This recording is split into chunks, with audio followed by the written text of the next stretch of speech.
Welcome to Carnegie and to the Land Use Committee meeting for March 17th, 2015. Welcome to the people in the audience here and to those viewing on Channel 16 and live streaming and whatever else we're doing right now to see what's going on in government. We have a full agenda, so we're going to get moving, and I would entertain a motion to approve the minutes of February 17th. Move to approve, Jamison. Second, Anderson. All in favor, aye? Aye. Opposed? Motion carries. We have three items on our agenda today: billboards, shaped places and billboards, annexation, and TIF, a little more TIF discussion. So, without further ado, can we ask Mike Cooper to? Oh, you're there to begin with the sign. Sure, thank you. Mike Cooper, Planning and Building Services. Want to go through a fairly brief presentation today and kind of talk about some recent issues that have come up with billboards, and then kind of give you what we are recommending as far as some future direction on this. So when we talk about off-premise signage, basically we're talking about signs that are advertising something other than what's on the premise of where the sign is located. And the one that we're going to concentrate most on would be the example on the right-hand side of the screen, what most people would call a billboard. Again, a quick overview. Prior to last April, when shaped places became effective, the previous ordinance allowed billboards or off-premise signs in 3 zoning districts. The C2 or general commercial was kind of that older commercial corridor: Minnesota Avenue, West 12th Street, East 10th Street, West 41st Street. Also in our 2 industrial zoning districts, they were allowed. We did have a study group that was formed back in 2011 to look at how we could come up with some more consistency. And then, as you know, we ended up going forward with the Shaped Places zoning ordinance, which again became effective in April of 2014. Under the current zoning ordinance, we have zoning based on the type of building and the size of building. So in what we call the C2, the RE2 and RE3 forms, which are retail employment centers, allow up to 25,000 square foot buildings. C3 allows up to 75,000 square foot buildings. And RE5 is unlimited. And then we have the 2 industrial zoning districts, which will allow the warehouse manufacturing forms. So currently, in all 5 of those situations, off-premise signs would be allowed. With our comprehensive plan, this is our future land use plan.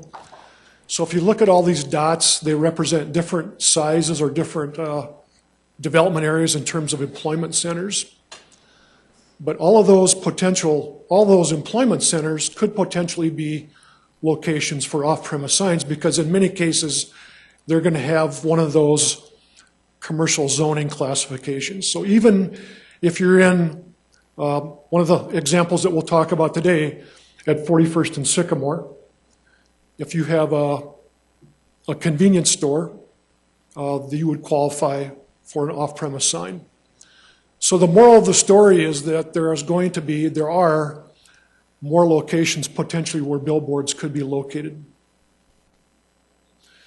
Back in 2002, there were 193 off-premise signs within the Sioux Falls city limits.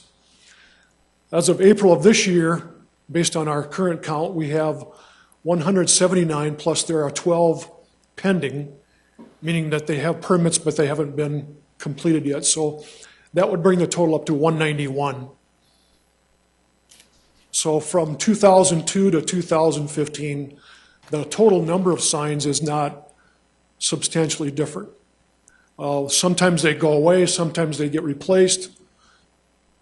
But now we do know that there has been a lot more interest in signage with the billboard industries.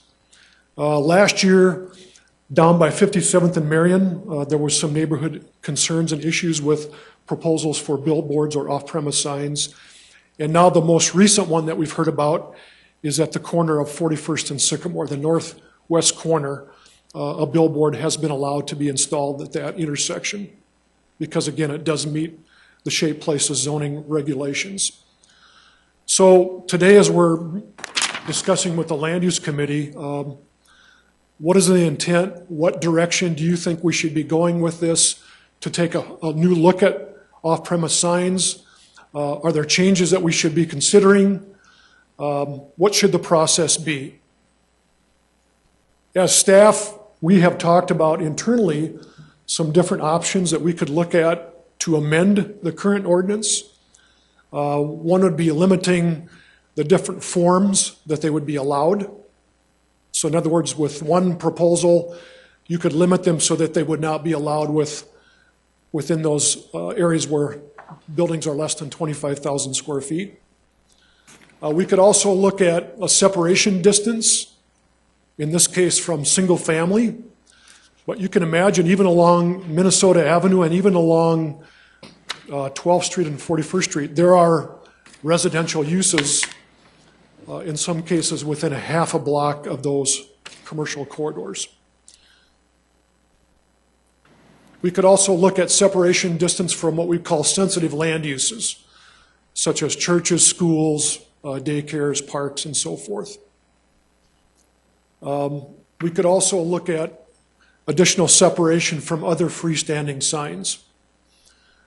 So there's a number of things that we could look at and that we're willing to look at in terms of either limiting the locations or limiting the number of off-premise signs throughout the city of Sioux Falls. Back in 2002, when this issue came up previously, we had seen a large increase in the number of off-premise signs. And if you look at the bottom of this graphic, between 2000 and 2001, there were 53 signs permitted, which was around 2 per month. And so at that time, with the approval of the mayor, there was an executive order declaring a moratorium on off-premise signs so that we could stand back and take a fresh look at what the regulations were and what they should be going forward. And since that time, the number of new signs was reduced substantially. Well, now since April of 2014, when Shade Places went into effect, because it did open up new locations, we have issued 21 sign permits for off-premise signs.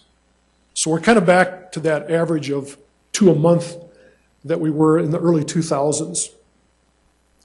So one proposal that we would like to present today would be to look at doing another moratorium. I actually talked to the mayor about this today, and he would be in support of working with the city council, the sign community, the public, on stepping back and taking kind of a new look at what regulations are appropriate in terms of off-premise signs. So that's kind of where we're at. We didn't want to get into the details today about all the requirements for signage because we know that the issue has come up recently with the public, with the concern and some of the council members. So as far as what we could do next, the moratorium is the idea that we would throw out, and I should say that we would propose today for your consideration. If we were able to put together some amendments within the next 30 to 60 days, they would go through Planning Commission and then on to City Council. So let's say within the next 90 to 120 days, from start to finish of when they would become effective would be kind of a timeline that I would lay out with you. So that's what I had in terms of a presentation, and opening it up to your comments or questions. Councilor Anderson? Okay. So right now, what we're really discussing, Mike, is the installation of these signs near residential areas. Yes, that's the ones that have been brought to our attention most recently. Okay. But again, remember that even along Minnesota Avenue, you're within a half a block of residential uses. But the ones that we're hearing about are the most recent one, particularly the one at 41st and Sycamore. Right. That example under Shade Places could happen in other major intersections. And that's what we're hearing is of concern right now. And then I just thought it was interesting as we were talking with option 3. signs shall not be within 250 foot of radius of a sensitive land use.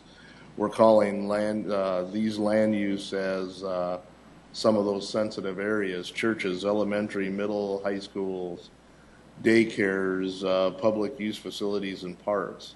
Well, with our signs right now, probably churches and some of the schools have been our highest users of those type of signs. Well, again, we're talking about billboards versus these on-site signs for businesses.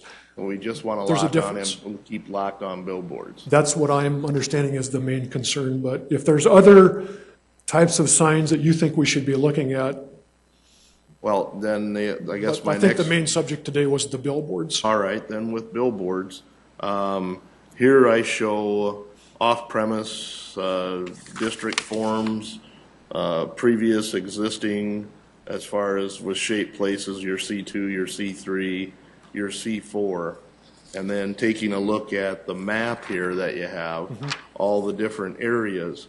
Now, the one that you and I have discussed is the one I want to bring up, and that would be in the entertainment district around the event center. Okay. What size billboards do we allow out there right now? Again, depending on the zoning, if it's commercial or industrial, they would be allowed the standard billboard size, which is what, 288 square feet in size.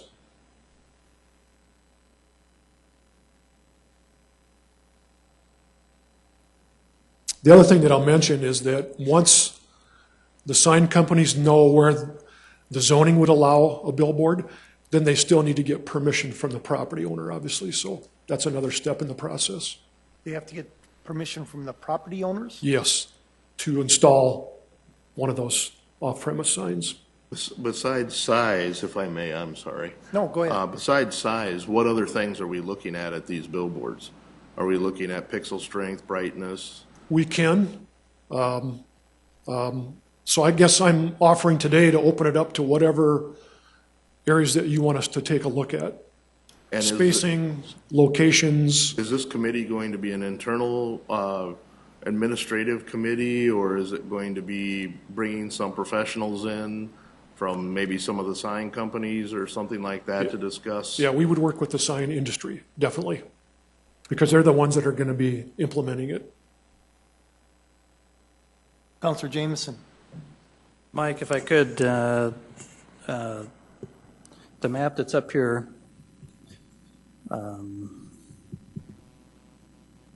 you say there were 21 new permits issued Since April of last year. since April, and my initial guess is that the gold rush is over, and that the opportunities that were seen by the sign people, they figured it out some time ago before Shaped Places was passed, and they knew what was going to happen. Some of us did as well, but looking at this map, where else are those opportunities, and how many more could be obtained? Well, yeah, most of the new signs permitted this last year have been along Louise Avenue, more the traditional commercial retail corridors. But I'll go back to 57th and Marion, 41st and Sycamore, 57th and Sycamore, any place that there's going to be commercial development, because, you know, with our land use plan, we are showing these employment centers. And it might be a convenience store, it might be a Fairway Foods.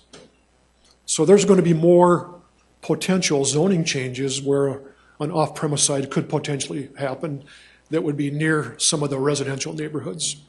So let's take Louise, 85th and Louise. I can't find it on the map, but That's the big red circle. okay, there you go, perfect. 85th and Louise. How many potential signs could be put in that corner?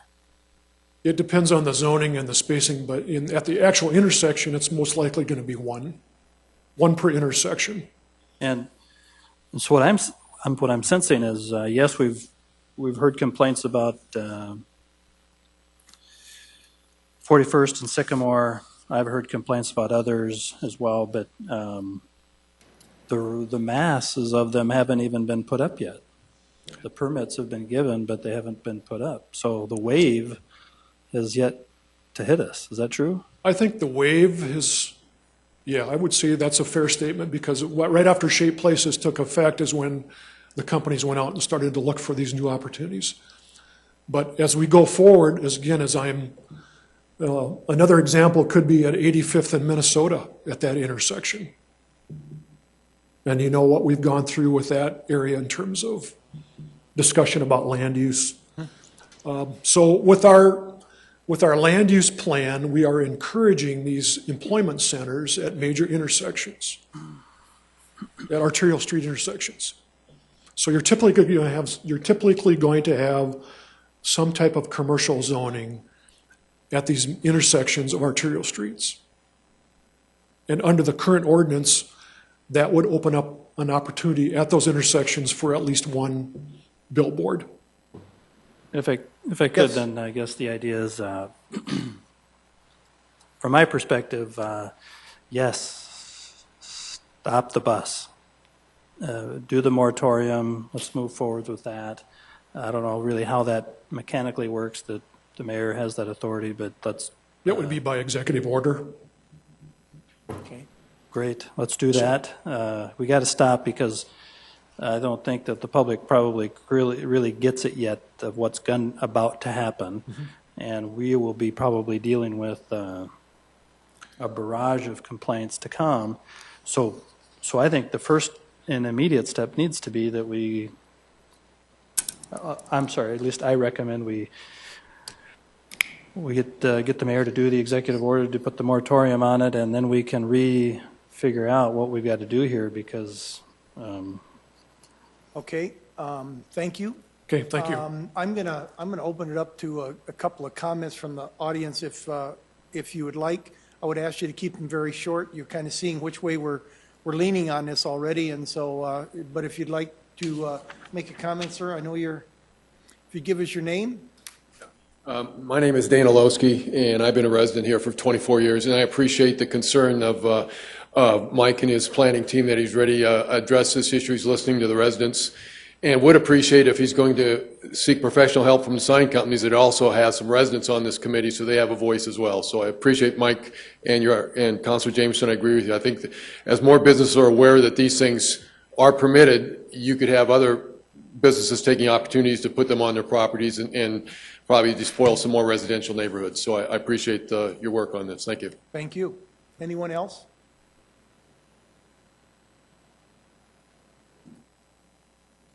Rick Kiley, City Council Southeast, and I have had communications with Dana on this topic, as well as a number of other individuals that have the same concern. And for instance, the one that's located at 41st and Sycamore, that is the only billboard on the entire stretch of Sycamore Avenue at this particular point in time. So I do, again, agree with the idea of a moratorium on the signs until we can discuss this issue further. Thank you. Anything else from either one of you? Mike, I have a question for you. It seems to me when we were going through Shape Places, and Kevin, maybe you know this too, it seems to me that I asked a question about sign. This kind of came up, and we had some discussion on signage and things there. We talked a lot about window signs and Right. real estate signs and Billboards. not much on billboards, no. It was really the other types of signage. But we also, okay. Yep. And We spent a lot of now time I'm talking seeing about- the distinction between a billboard off premises than a sign, because I remember saying we were going to limit the height on the signage for buildings anywhere spreading out into the city, so that we don't have Yes. a huge sign going up and that kind of thing. And I guess I assumed that kind of alleviated the problem with billboards at that time. But now I'm finding out that that's not the situation.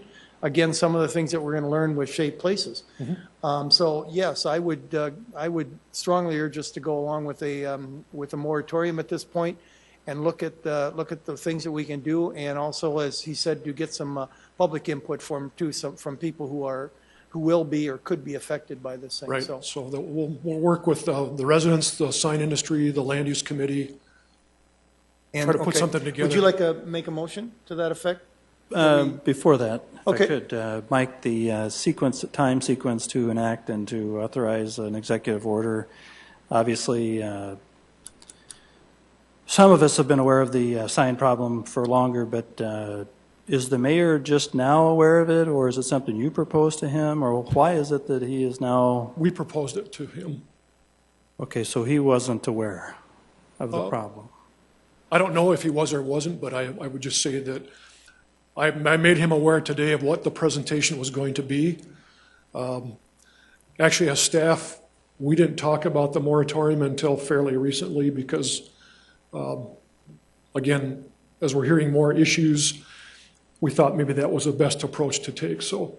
And I'm sorry, again, the timeline that it would take for him to I sign think that? that could be done within a matter of a day or two, I'm guessing. I think we need to do that. Yeah. Call him. Okay. I don't know what I mean. The idea is that Yeah. I think Dan mentioned it. As soon as more of the public is aware of this, other opportunities will be sought. And if somebody seeks an application, you're going to be they're going to be in line. And Yeah. We actually had one of the, I'll call it the off-premise sign companies, even suggest a moratorium at one time, so. And Mike, isn't this sort of fall in line with, we had the young gentleman who's come several times in front of the council that was on the Board of Adjustment. board, he was on the Board of Adjustment? Yep.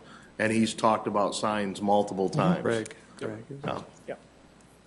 Well, then I would entertain a motion to, yes, you may. Go. Please introduce yourself. I'm an unknown quantity.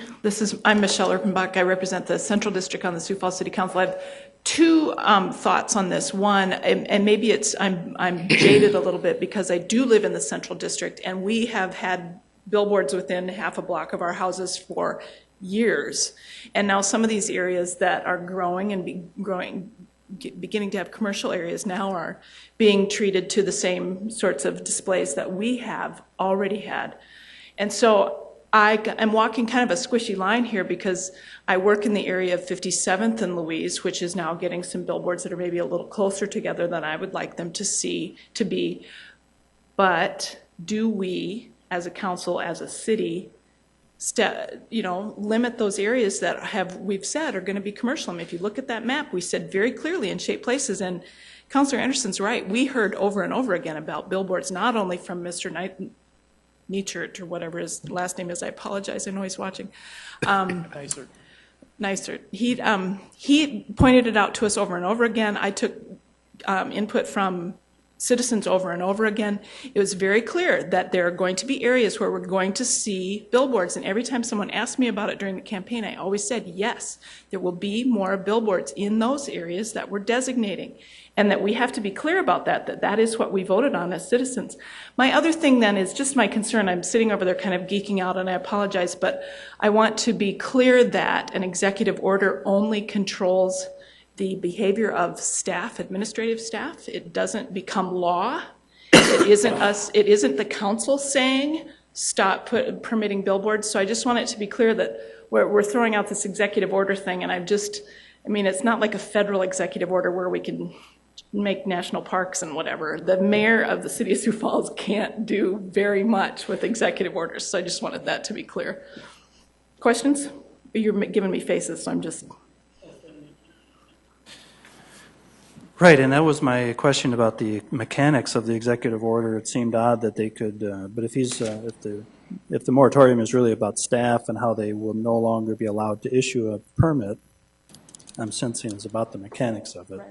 I mean, that's my understanding. I mean, one of the things we did when Councilor Rolfing and I and a couple others were first elected to this council, we went through executive orders one by one with the city attorney's office, in part because of those concerns that they have just stacked up over time. This would only control the behavior of those people who permit signs. Right. Thanks.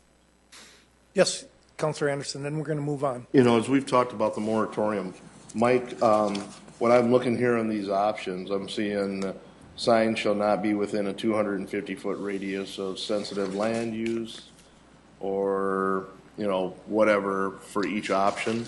Is that something we should put in the moratorium, is just say that there's not going to be any billboards built within 500 feet of one of these three options until, You know, whether it's 250 feet or something like that, or we just going to put it on the whole city and just completely stop it? I would prefer just to put a complete hold on new permits until we know exactly what we want to end up with citywide. That would be my preference. And I would agree with that. Would that And that's what be- we did back in 2002. Well, I'm asking the question. Okay. Are you agreed with that? Put a hold on all permits at this point? And again, it was specified in order to have time to review sign issues and permitting. And the length of time of this moratorium? I'm just anticipating it would be within that 90 to 120 days. Super. We would concur. Okay, Go call him. thank you. Thank you very much, And I will Mike. talk to our city attorney's office as well. So. There you go. Next on the agenda is a annexation. And we probably have, we have Deb here. Deborah. I'm going to start.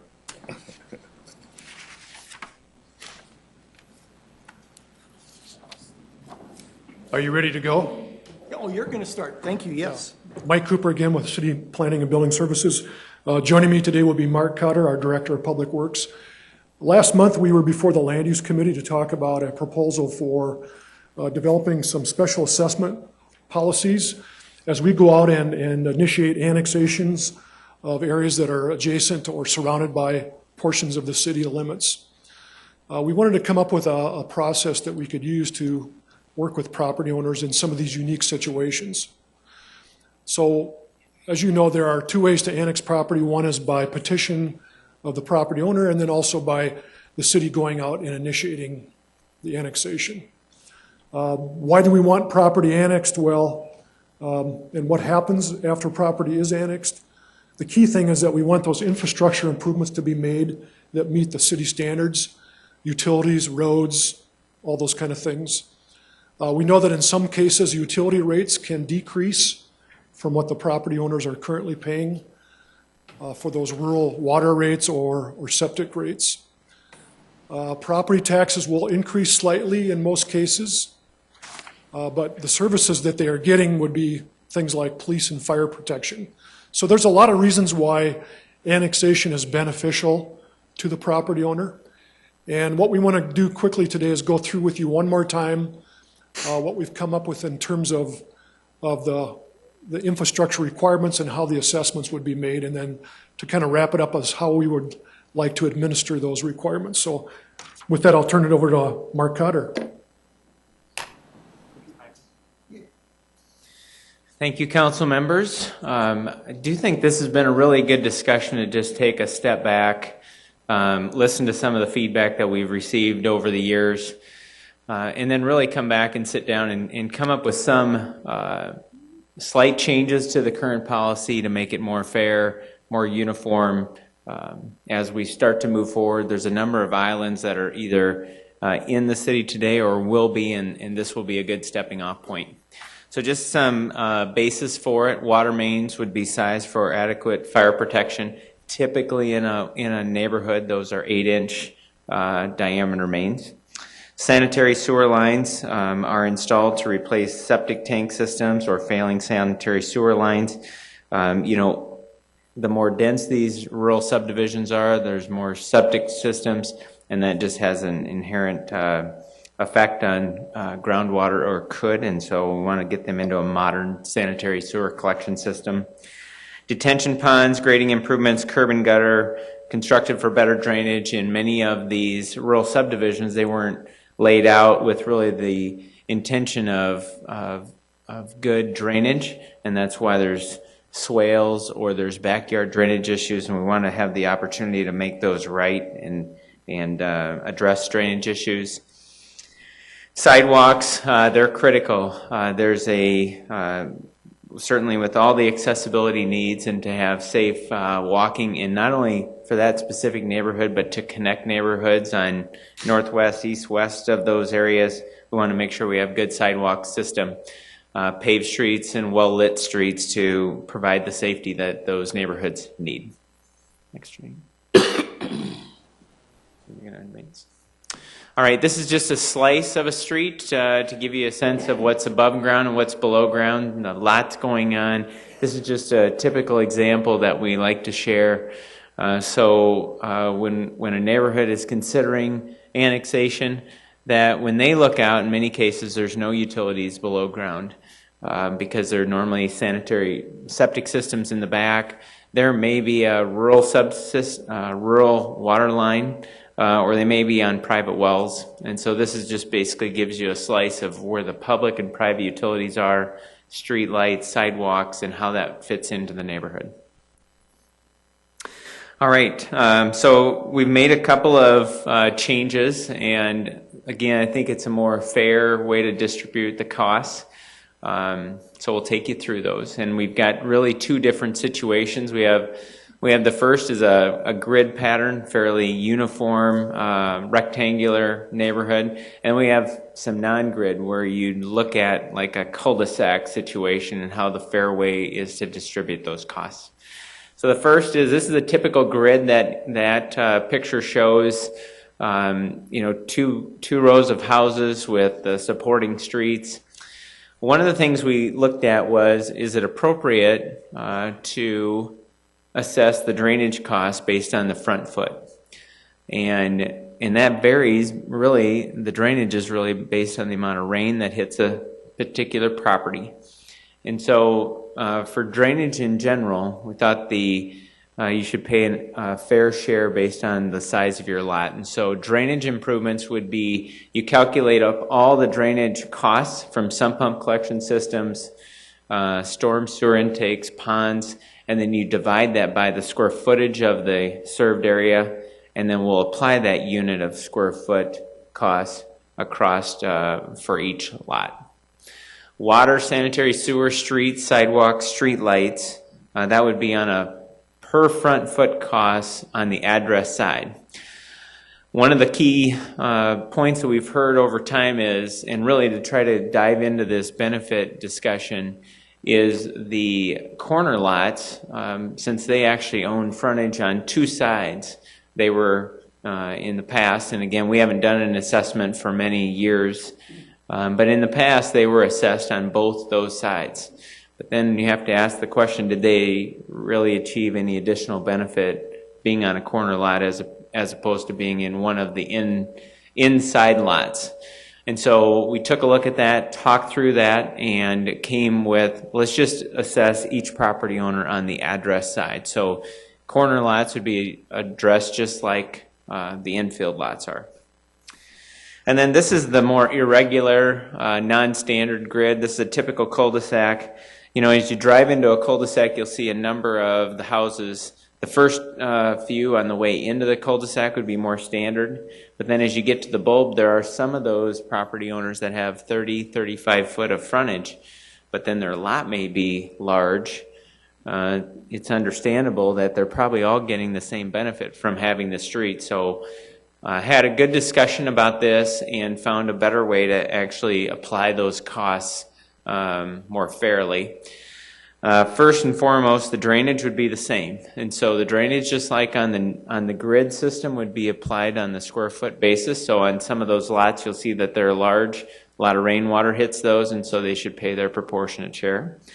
On the water, sanitary, sewer, street, sidewalk, street lights, total cost of the improvements of that street are divided by the number of properties. And so here we're not talking about the frontage feet that you own.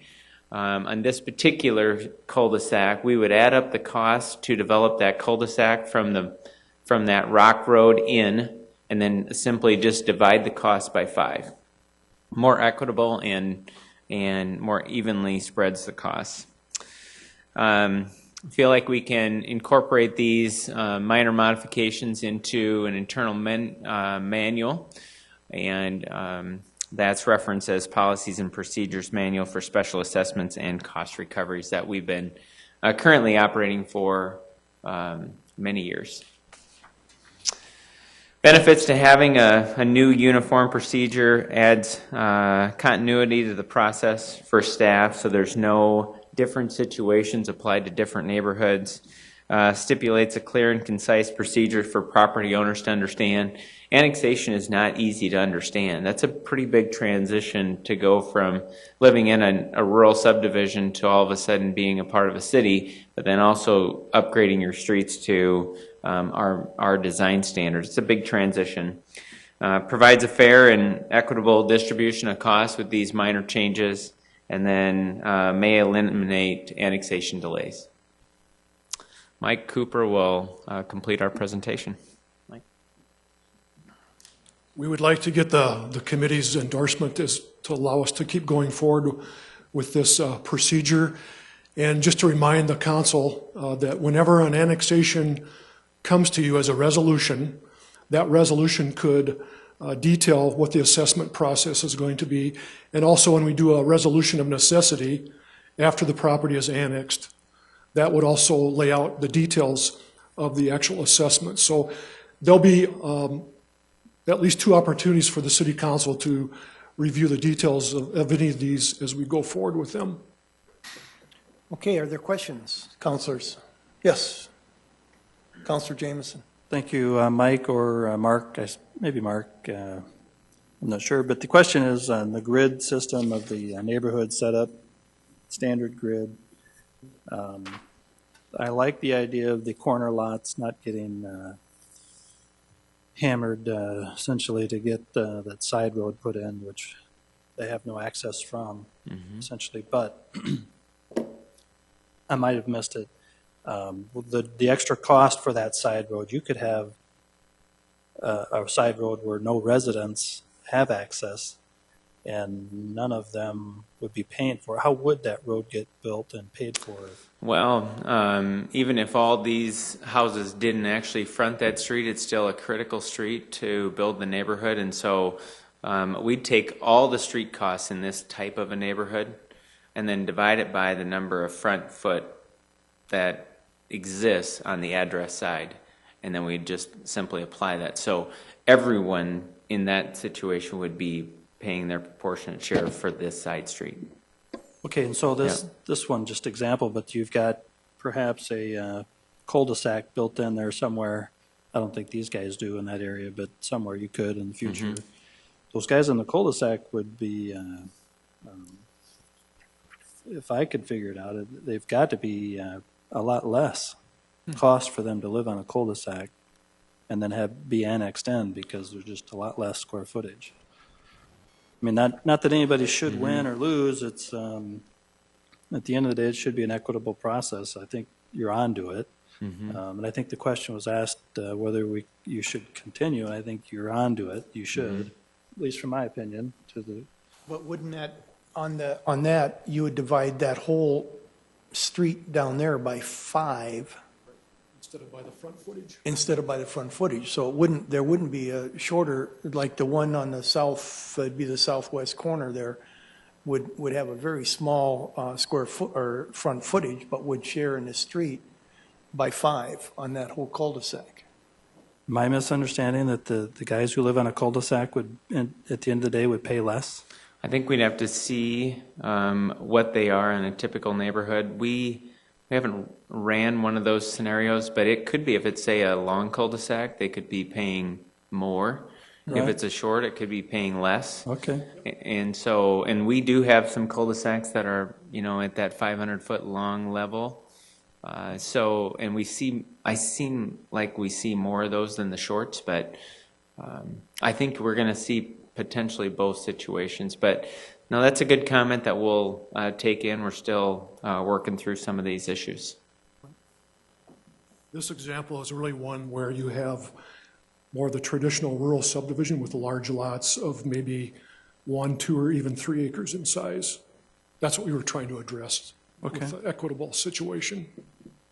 Then if I could, one last. Yes. I know this was brought up before, and I certainly have had personal interaction with an individual who lives on a section of street that's still gravel because it's a leftover remnant of an annexation that didn't have the solid standard policy in place. How are we going to address those remnants that are out there? Do you have any thoughts on that? Well, I think I think you and I have talked to that same neighborhood. Yes, you have, yes. It's I think one of the tools that that neighborhood has that they weren't presented with in the past is an action that council did take, and that was the ability to extend the term out to 20 years. You know, in this, we've got the fact that they're already in, they already have very low competitive utility rates, so that's different than some of the other annexations that we're talking about today. I would think that, you know, competitive interest rates, longer term, that's probably the new tool that you've provided, that Tracy Turback brought through, that I think it's probably worth re-engaging that neighborhood. That's really, at the end of the day, the first street has to be purchased or has to be paid for by the adjacent property owners. At least that's been the policy longstanding for the city, and it's worked well. That is a unique situation, but I don't think it's a hurdle that can't be overcome. Thank you. I had forgotten about some of that history. Thank you. Councilor Anderson, anything? Nope. Then could I have a motion to approve this policy, I guess is what you'd like to have us do? Yes. And then give you the authority to move forward with this. Thank you. I'll make that motion. I'll second that. Okay, any discussion? All in favor, aye? Aye. And motion carries. Thank you, guys. I worked on that committee, as you know, and was part of the, sometimes part of the problem, but sometimes part of the solution to it too. And people worked hard on it. And so to come up with this so that they do have a policy to go forward when we are looking at annexing makes an awful lot of sense, a much more defined policy. So thank you. Okay, let's move on, if we could, to TIF discussion. Darren or Brett? I saw Brent come in. Oh, there they are. You guys wait for me to announce you. Is that it? Yeah.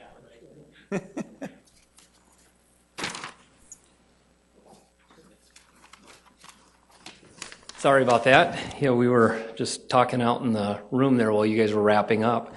Darren Smith, Director of Community Development, and Councilor Rolfing, as you know, what we talked about was being invited back to the committee meeting today, really just to kind of continue the dialogue on tax increment financing and the process and so forth. I feel like we've made a great deal of progress over the last several weeks. It really provided, or maybe forced in some ways, us to actually get together and talk a lot about what is the process and dispel some of the things that are out there and just get in a room and talk. So my understanding of this is a kind of a continuation of that, but in a different setting and with the committee. And also what I'd like to do actually is Brent O'Neill from our office is here, and I'd like to have Brent really respond to as many of the questions, or if it's just a conversation, as possible, because the truth is Brent by far and away is more involved in the tax increment financing process for the city than anybody. And so I really feel like to give him the opportunity to be more involved. So Okay, super, thank you.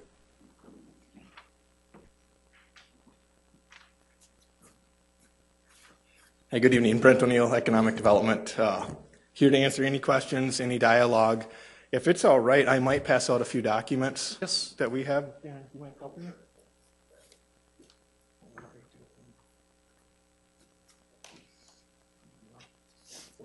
It's actually, one is a copy of our application, one that you're very familiar with, or it's at least the one that we have stock version of. The second is just kind of yes, that's the one. The second one is an internal document that we have. It's kind of our way of tracking and keeping the many facets of reviewing a district application on track. So we don't have to go through that unless you'd like to, but it does kind of articulate the number of steps that go into that. And then the third, and it's based largely on conversations we've had with Councilor Rolfing, and adding a second page potentially to our application that just adds, it's really not any more information we'd be requesting, but adding additional information on the process. So that's just tied in right away with the application that, we're going to go through a series of steps, and that can just be clearer from the onset than it maybe has been. So. Yeah, why don't you maybe, do you want to take a second to look through this information, or should we have him, I don't think we need to go through the application itself, that's pretty self-explanatory, or what are your feelings? I'm aware of both of these, and Yeah. I've read them, so I'd just like him to continue. Okay, Okay. Did you guys get this document by chance? no, Okay, let me. That's actually the one that would be the new document on the back page. But again, if you don't have questions on those, at least now we'd be happy to answer any other questions.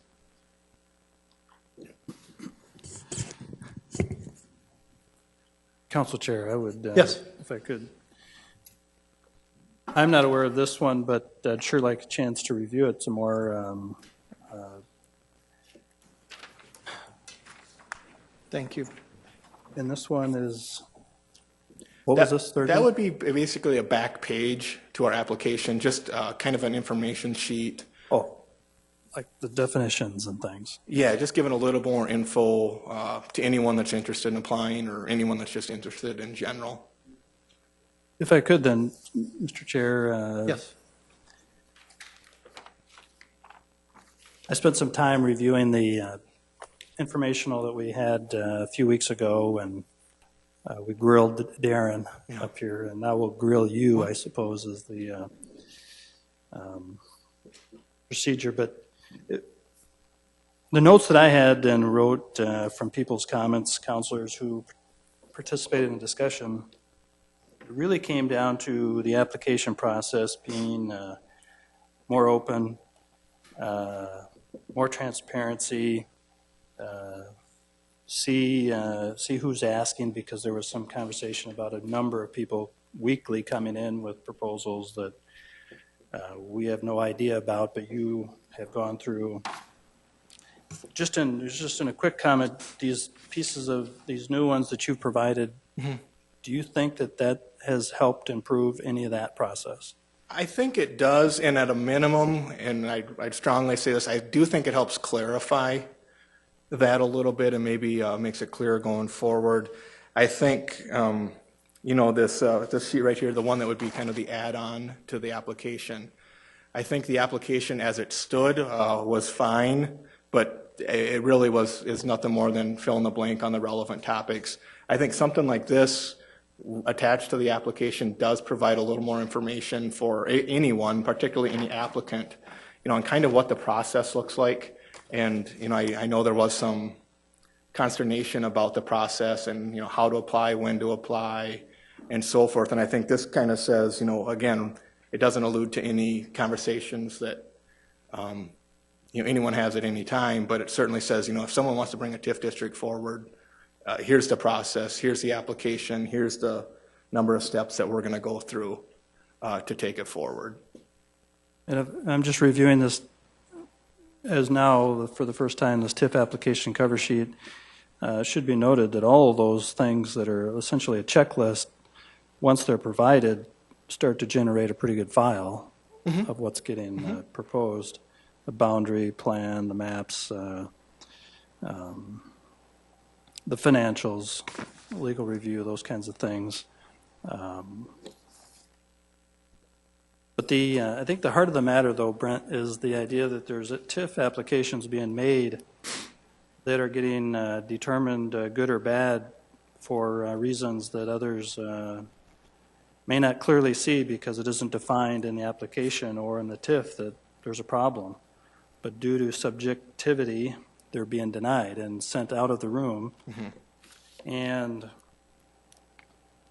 then the elephant in the room, I would say, is that if somebody says, well, I'll just take it to the council, and you haven't discouraged anybody not to do that, but the process for a developer to come directly to the council and bypass your department would be detrimental for their future plans with working with your department, and would create an animosity that would be tough to overcome.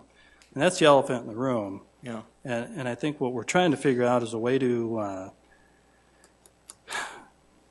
prevent that. And I don't know what the answer is yet, but that's that openness and the transparency that we're after about who is coming and asking for a TIF, have they met the criteria, and that they don't feel like they're going to get boxed out if they go around to the decision makers. That's the sentiment I picked up listening to that last meeting, and maybe some of my own, I would tell you. But I like these checklists. There's a lot of great things that we've got to have, and I'm sure you would have gotten anyway without creating the sheet for us to look at. But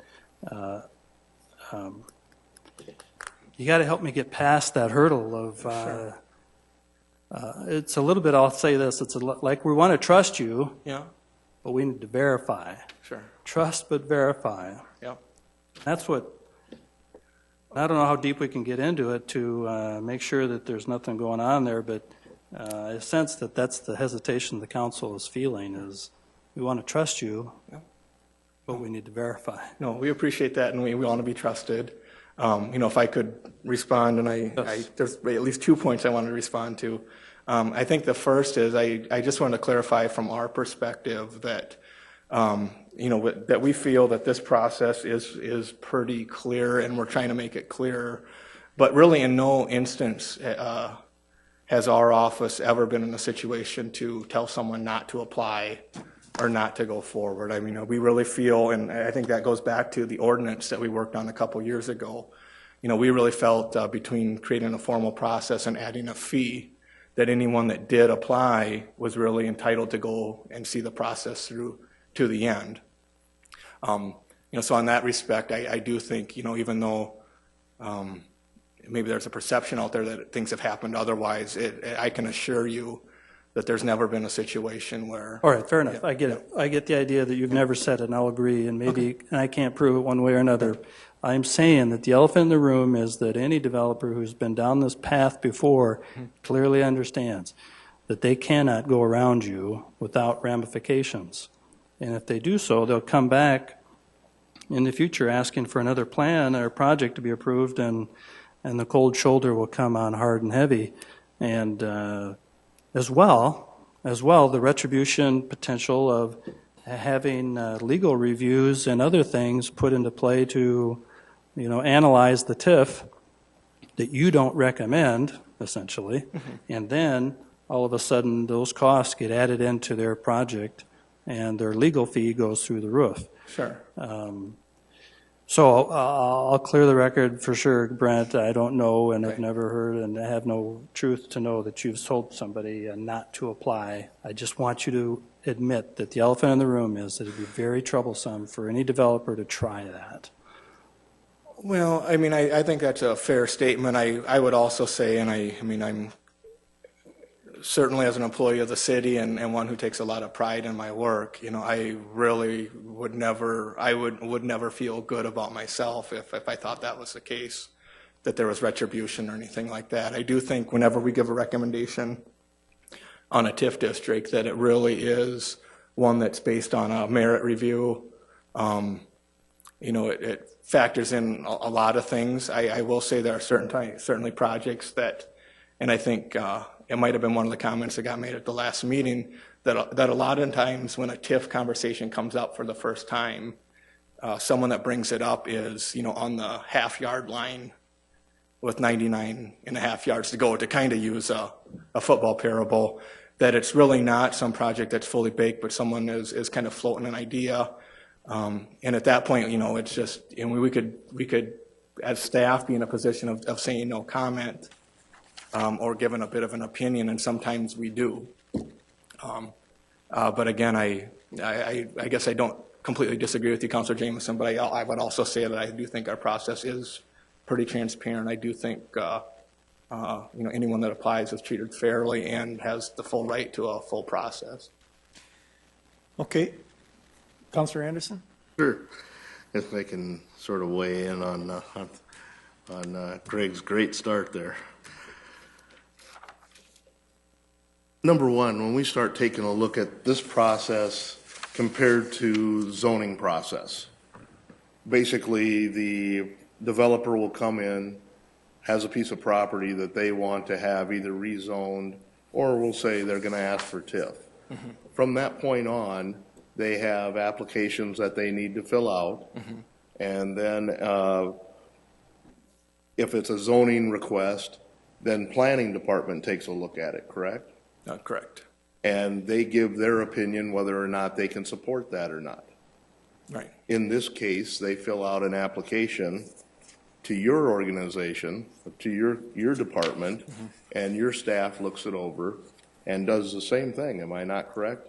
Yep. Do you tell a developer straight out, anyone in your staff, yourself or Darren Smith, ever told a developer that you would deny TIF? No. Basically, all you're doing is telling them what your recommendation to the Planning and Zoning Committee would be, similar to what it is in the other form. Yeah, I mean, it'd be more in the form of support or not support. Correct. Right.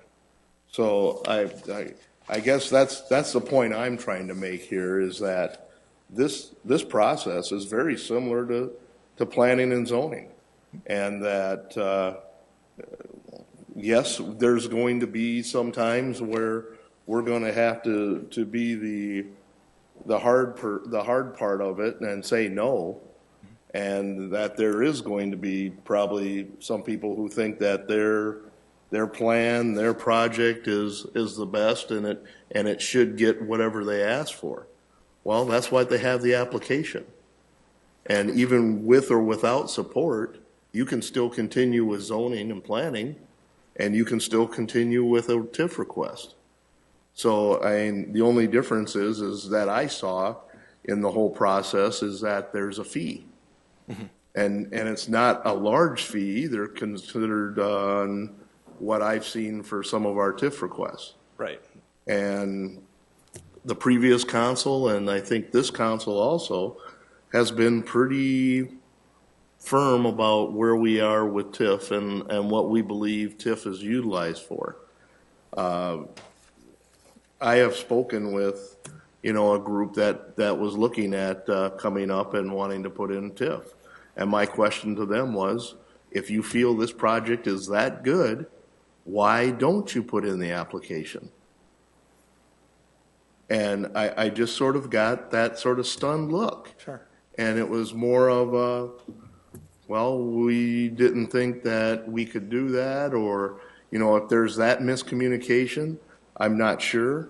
But I feel that these developers are smart enough and have been through the process, seen the process done enough, that this is very straightforward. So I feel that we have a very good process in place. Yes, there's been some questioning about openness. If the developer wants to be open, go public. Let us know. Talk about the program. You don't have to talk about the department. Talk about the program. To say that this is, we have a program, we have a plan, and this is what we want to do with it. And I think that there's enough support out there to take care of that. And I still feel that this is a good program, and this is a good process. Okay, thank you. Christine, I'll get to you in just one second. One of the things that I wanted to ask is that we had talked about some wording that would potentially be on the application, indicating to the applicant that they are very free to move forward with the application to the council or to the planning commission without, even if you indicate that you don't support it or it doesn't meet all of the criteria that you would think needed to be met. Sure. I don't see that anyplace in here. Or if it is, it's disguised enough that I can't discern it. Yeah, it's probably implied a little bit on the version we put together, but I mean, I would agree that it's probably not crystal clear. I think we need to words. make, if this is going to be on there, which I think some of this should be, I think this is very good. I think we need to put that in a box that's highlighted or whatever that says, at any time you want to take this directly forward, feel free to do so, or work on some kind of wording that says this is what you can do as an appeal process or something, if nothing else. And so, yeah, we can move forward on that. So. Chair, question. Yeah. Why would it be an appeal process? It wouldn't be. I'm just saying, Sorry, it wouldn't be an appeal process. Or it kind of is. If they say they can't support it, they would then kind of maybe feel like it's an appeal process. But I know that Councilor Erickson has some questions and some comments with, let me offer her some time at this point.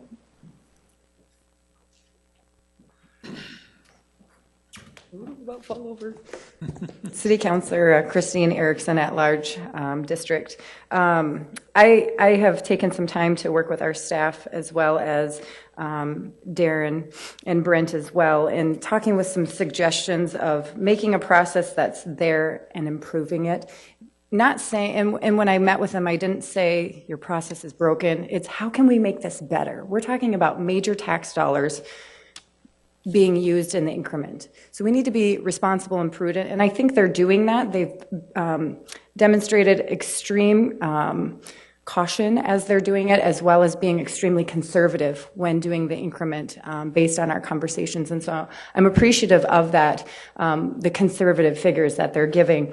What I'm about to tell you is nothing new that Brent and Darren have not heard based on some conversations that we've had and kind of trying to figure out a way to make the process. And I just want to present them here today for everyone to, again, just make a process better.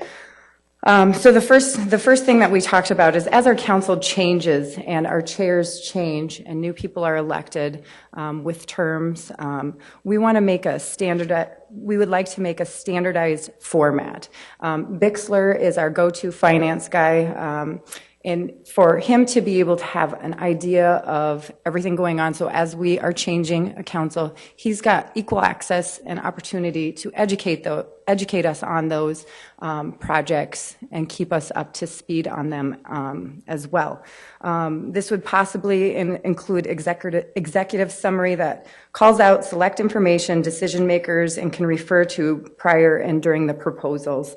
Another area that we've spent some time on that, talking about a methodology to determine the best value, maybe through Department of Equalization, assessing the property November 1st each year, anticipated estimate of assessed value post-project, the increase in value that generates the increment to pay off that TIF, a schedule of eligible TIF reimbursement expenses, not an actual list of items, but one figure in total that should be itemized to some degree. Scheduling reflecting the public improvements that is financed in the TIF and interest rates used to determine the cost of financing. This is already done, but as I showed at one of our meetings, I had a binder about 4 inches thick. So to have a matrix, if you will, and a very easy summary for us to compare apples to apples to apples. And I understand every TIF is different, and that's fine, but just having it be a standard, just a basic standard that we can go through for those and refer back to. Also a list of parcels owners included within the tax increment district, a map distinguishing the TID and parcels within that TID. And then finally, what I find very important, we do a lot of TIF 101 and talking about kind of learning the ropes of TIFs, and it's extremely helpful, especially being a newer city councilor, but also to determine a date to do a TIF follow-up. These TIF projects, to pick a specific TIF project to measure the performance in the upfront estimating phase. And this is really just to be prudent with our tax dollars and just to show that our TIFs are doing what they're supposed to and prove that a TIF is an economic tool that we should be using in our community when it's appropriate. And so I just ask that we take some of these things into consideration to making a process that's in place, to making it better and making it a little more clear as we move forward. Thank you for your time. Thank you. Yes, Councilor Jameson. If I could have a question for Councilor Erickson. Erickson. Erickson. Yeah, did I hear you right that you were talking about a list of the owners and partners of the TIF? Not a specific list of them. Let me refer back to my notes. I'm sorry. Partners and a list of all parcels, the owners of those parcels included in the tax increment. So for example, if we've got a TIF district that maybe other parcels are included in that work is not being done, why are those being included, et cetera. That makes sense, yeah. Not necessarily the owner of the TIF or any investors in that particular TIF. I know that's been an area that oftentimes people might be an investor but have zero authority in any of the decision making, and they might just be more of a bank in that particular investment. Right, I was just going to mention, thank you. Christine, please don't go. Yeah. So basically. Just a second. You were still commenting. I'm sorry, Counselor. I just wanted to say that we had that discussion about the ownership and the partners. Remember that heated discussion when the mayor's wife was involved in the TIF, and I pressed that those names should be listed, and I found the blowback to be significant and abandoned the ship. But so I didn't want to go down that path again, and I thought I heard you say partners, but it was parcels. And the TIF district, have you read the state law on TIFs? Mm-hmm.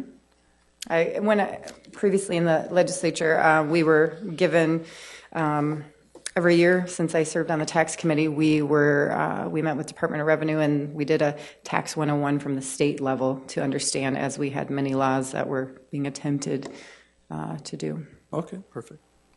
Thank you. Counselor Anderson? Basically, Christine, I love the ideals. They sound like keeping track of these TIFs and monitoring them post-agreement. Right. Am I correct? Right. Okay. That's all I wanted to make sure of, is that's the same thing that you were headed at. Yep. Just to really take those TIFs and have them in a one document form. And it might take a little time to make sure we've got the appropriate things captured, but it's just so we can compare every single item without having to dig through 4 inches of a binder that you and I and everybody doesn't necessarily have that time to dig into. Thank you. You're welcome. I have a comment, and that is, I'm going to ask you a question about, this is all well and fine, and I think defining the process onto a paper, into an executive summary and all that is really good. I love that idea, but it doesn't take care of the fundamental problem that I see, and that is, how do we move a TIF forward that doesn't meet all the criteria of the department, even if they're on paper? How do we move that forward out of their department to the Planning Commission if the developer feels it should move that way on a amicable basis? Right.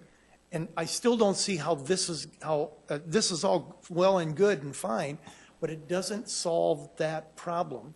And am I right? I would add, you're right at the heart of the matter. Right.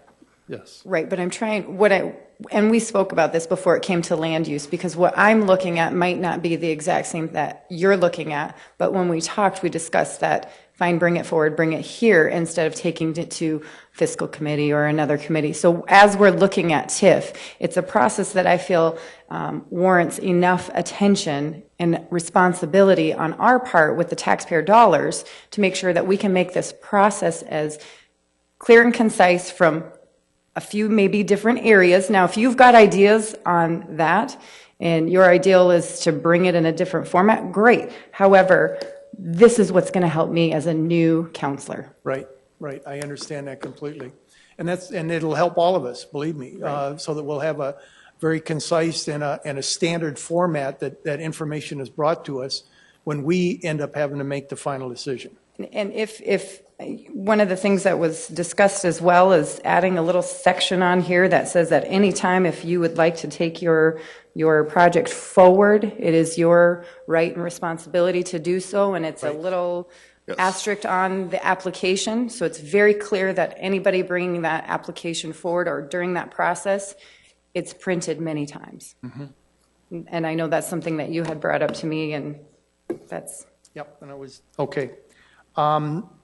I'm hearing that, I guess, let me put it this way. I'm hearing that perhaps we should refine some of this a little bit farther, working in conjunction with our budget analyst, David Bixler. and maybe bring it back in another month to the next meeting, if we could get it done in a month. Would that be something that we'd like to take a look at? I'm looking at Mr. Bixler and Brent and Mr. Smith. Okay.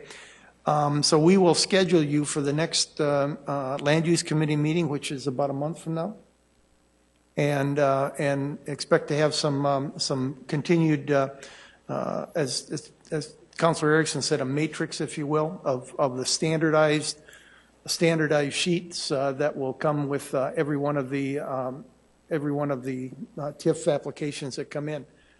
Councilor Jameson, did you have something else? Yes, if I could. As I understand the committee's and feelings, as Councilor Anderson feels that the process is fine, and the application process is fine, everything is fine. Well, number one, if you feel that your project is worthy of a TIF, fill out the application. That's all we've been saying from the very beginning of this. Whether or not it's supported by the staff or not means nothing once you put in that application and put your deposit down. Then you're in the process. And there's nothing that Darren or his staff can do to stop that process. What's happening right now is that they're wanting pre-approval. And that's the whole key right here. We're not giving pre-approvals. And we need to know what the plan is first. Put in your application, give us your information so that we can make an educated decision on whether or not you get to utilize public money. That's all. Well, I would just, not intending to argue, but it's, I think it's clear amongst the other counselors that there's a problem. Well, then we need to continue discussing that. And that's what I'm saying is I'm hinting at the idea that we have not addressed the heart of the problem, and we're continuing it without maybe cleaning up the back end, which Councilor Erickson is kind of working on, and I get that, and I think that's good. Let me stop right here and make another suggestion, one that I've felt is important all the way along too, and that I would direct, if I could, you guys to consider very highly in your discussion, and that is the idea of bringing in a third party to evaluate the information and give a preliminary thumbs up or thumbs down. That is a third party rather than internally. And that would then allow, would take some of the decision making, if you will, away from the community development department. Would not take the final decision of whether to support or not to support away from it, but it would at least give an outside view, a third party view of how the figures are lining with the application and the controls that are on that are supposedly or that will be on the TIF, whether or not they get it or not. So I would urge you to implement something like that or include something like that in the process in some form, whether it be utilizing the colleges that are here and the students to and a professor to analyze that information, whether it be to use somebody in town, professional that's their job, or whether it's to use someone to make sure that the costs of construction are properly calculated, et cetera, et cetera. But I think it could be very important and a very wise thing to do to bring in a third party in this situation. So I would ask you to consider that highly in your discussions. And then also to put in the wording that we talked about. Yes.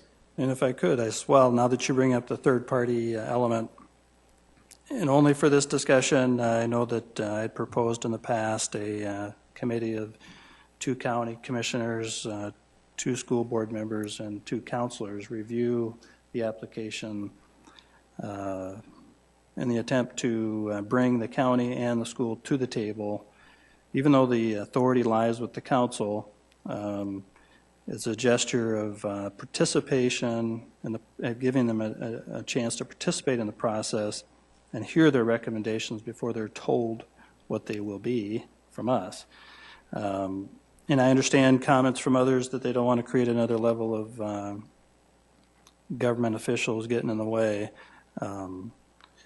But one thing about the third party, I'm just thinking about it, and I'm hoping that we have a good, solid discussion about all of this. There are projects in our community that aren't perfect, that aren't going to match the TIF application process, and by all accounts, some people would say, you didn't check this box, doesn't work. But there are those that some of us, and potentially all of us, would say that's important to our community. We need to do this. It's an economic development decision. We need to do this, but it doesn't meet all of the criteria.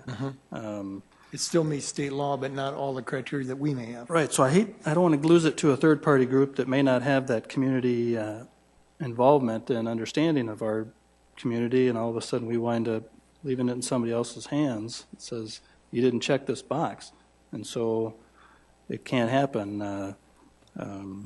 That's just a concern. Now, let me make it clear that that third party would only be looking at information that was provided to them. It would not be the final decision, obviously, because it would still go to planning and to the city council from there. Would that be like an economic feasibility study, or is it? That might be a good way to put it. Is that in the? It's in the state law. Oh, okay. Economic feasibility study that could be done by a third party, right? And agreed, there will come. I guarantee you that there's going to come a time when if we have 10 boxes that we want to check to make it a perfect TIF application, there's going to come one with 7 or 8, and the council and the planning commission it may not be, and they may say no, and we may say yes. And that's fine. I want to make it transparent enough so that it's easy to move forward for that contractor, that developer that believes in their situation and their project, so that they can come forward with it and know that they're going to get a fair hearing on it. We get all the correct information. Councilor Anderson? May I ask Darren Smith a question? May you what? Ask Darren Smith a question? Or are we just in discussion now? Well, I was hoping. I just wanted to make sure. No, I'm kidding. No, go ahead. I was hoping for some. Let's decide whether this county commission school board committee is a good idea to either kill it or breathe some life into it if there's a change to it or modification. But just it helped me get over that, because. Well, I guess at that point in time, do we not make all this information public? Because that's going to have to be an open committee that, once again, this is some of the things that we've been discussing, is when we make these applications public information. Okay, so that is the heart of the matter. So there's if you're talking a third party, we're probably going to have a little more difficult time keeping that information confidential until they've put in an actual application. Oh, yeah, this would follow an application. They would have to put in the application. Definitely. And put down the deposit first. Okay. So we already have that in place. Yeah. Now, on your checklist, your approval chain process, if you'll notice on there, it says county commission informational, school board informational. You are going, once let's just say a project came back from a third party and it met the criteria, basically then you might go forward with telling the county and the school about it on an informational basis so that they're aware of it. Correct. Rather than, you'd go to them privately or whatever, or would you go to a public meeting with it? Yeah, and Brent, we're required in state law to notify those entities within a certain period of time. Yeah. Yeah. So we do that, and the truth is, I think in state law, we're only required to provide notification. We could just send them a letter, and we don't. We go and we speak to them. We offer to meet with them individually if they'd like, and we present to the body in a public meeting, and we go through the details that we're aware of at that time. Super. Now, Yes. may I ask my question? You may. Thank you. Darren, if a developer brings up a plan to you and they say they want $5 million for TIF and they list the different items that they want TIF for, do you go down these items and say, okay, this qualifies, this qualifies, this qualifies? Would you give a recommendation for, like I said, they're asking for $5 million. we take a look at everything and say, well, basically, out of all your requests, about 2 million of those requests is, what we deem something that we could support. Would you do that, or is that something where you just say no? No, that's, I would say what you described is probably more advanced than 90% of the project ideas that come in, and I think that's important to know too, that it is a process, and it's usually several meetings in that process to even get to the point you just described, with a sense of confidence on both sides that those numbers are accurate and the project items are definitely going to be included and so forth. But, at a 30,000 foot level, that's essentially how it works, that, we would look at those things and say, these are what we would consider TIF eligible, have, quote, public benefit in terms of why we would support reimbursement through a TIF district for those. And then I touched on this last time, but again, the numbers all kind of play out themselves as far as how much increment will even be generated by the project based on what the county tells us. And then what are the, do we believe those are legitimate expenses that they're requesting? Okay. Counselor Jameson. Darren, or have you been, or do we require a performance bond for anybody that's issuing or gets a TIF? I don't think we do. Counselor Jameson, we typically don't, but we could. We do have contingencies in our developers agreement, and again, the nice thing about the way we've set them up is they really don't get, or the agreement set up is such that they've really got to perform in order for the agreement to be filled on the back end. So the liability or the exposure is mitigated. I just found that in the state law that says that there should or shall, or there's a requirement that there is one. But correct. The way we set them up, the developer really bears the risk on so many aspects. Very good. Okay. Yeah, because they're making the loan, it's not us making the loan. If we had a situation where we were going to make the loan, then we would be required by law to have that in. Okay. Well, Okay. To wrap up here, I'm hearing that David Bixler and the Community Development Department are going to get together and work on these with some suggestions along the way from Councilor Erickson, myself, and all of us up here. And I want to emphasize is that we're trying to hone down the process that is still a good process. Trying to make it more open, more transparent, and easier for people to bring their projects before the Planning Commission and the council, and with the proper amount of information available. And so with that in mind, unless anyone has any objections, I'll adjourn this meeting, and we'll look forward to seeing you on the same topic in a month.